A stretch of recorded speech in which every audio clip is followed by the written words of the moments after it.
I don't want to deal with them now. I don't want to deal with them now. With what they did to this country and to the world, I don't want to talk to China right now. By the way, Sleepy Joe Biden never got in. China would own the United States. They'd own it. They'd own every one of these people. They'd own this building. They'd own the United States.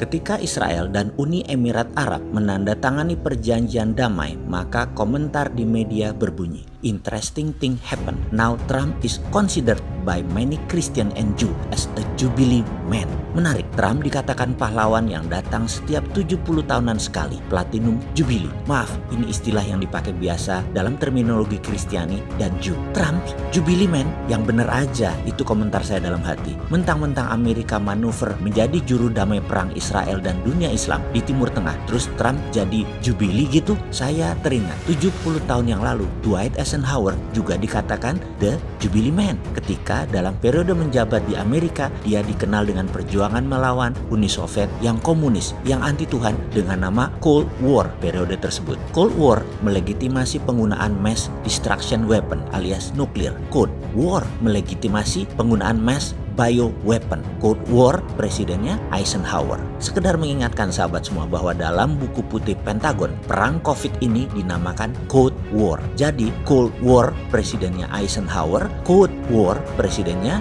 Donald Trump. Dua-duanya dari partai Republikan. Eisenhower keturunan Jerman Amerika, Donald Trump keturunan Jerman Amerika. Keduanya dilabel Jubilee Man. Kebetulan bisa ya, bisa tidak. Pasca dunia meninggalkan Cold War antara Amerika dan Uni Soviet dari tahun 1947 ke 1990, perang itu dulu melibatkan military industrial complex. COVID-19 yang baru saja terjadi bukan meninggalkan New Cold War versi 2.0, tetapi membentuk sebuah perang baru yang disebut Cold War. Cold War adalah perang yang memberikan coding system pada dunia di mana perang ini melibatkan pharmaceutical industrial complex. Eisenhower mengumumkan secara terbuka bahwa military industrial complex merupakan ancaman Amerika. Donald Trump mengumumkan beberapa minggu lalu bahwa pharmaceutical industrial complex merupakan ancaman terbesar Amerika saat ini. Sekedar merefresh, settingan war COVID-19 berbeda dengan World War II atau Perang Dunia Kedua, tapi tujuannya sama,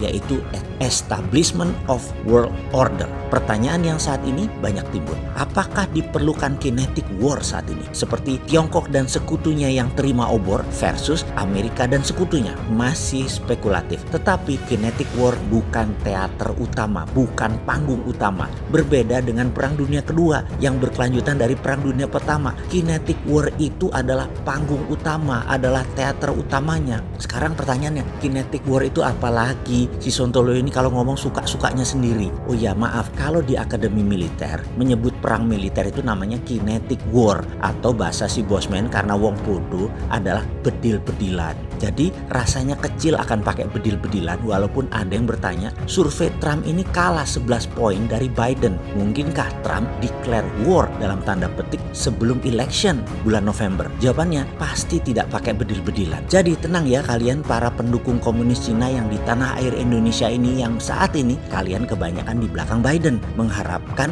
Trump kalah. Kalian masih di atas angin kok. Amanlah komunis bersama Demokrat itu. Itulah sebabnya jauh-jauh hari si Sontoloyo ini ingatkan, jangan sampai Trump menang. Habis nanti bisnis dengan Tiongkok dan berhutang bisnis dengan Tiongkok. Juga habis nanti kita diperas dengan IMF dan malahan ditekan dolar jadi mahal. Dolar tidak diturunkan pinjamannya sehingga kering ekonomi Indonesia. Karena itu saya jauh-jauh hari mengatakan angkat jari tengah buat strategi hutang Tiongkok dan IMF itu. Solusinya bagaimana? Kalau nggak pakai direct investment, tidak pakai duit asing, tidak ngutang, solusinya bagaimana? Sudah banyak solusi yang kita berikan, tapi kita berikan lagi sekali lagi. Kita ini nggak kopok, kita ini nggak bosan-bosan memberikan solusi kepada negara. Kita sudah ingatkan tentang secret meeting that changed China yang disebut the New Tiananmen Papers di tahun 1989.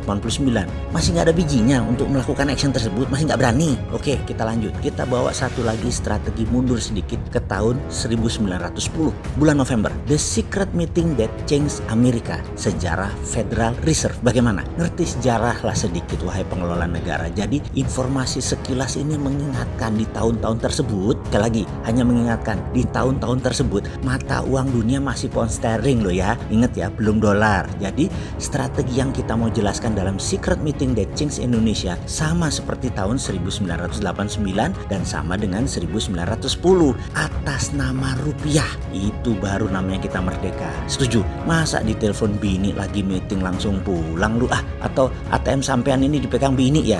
Gak berdaulat banget sih lu.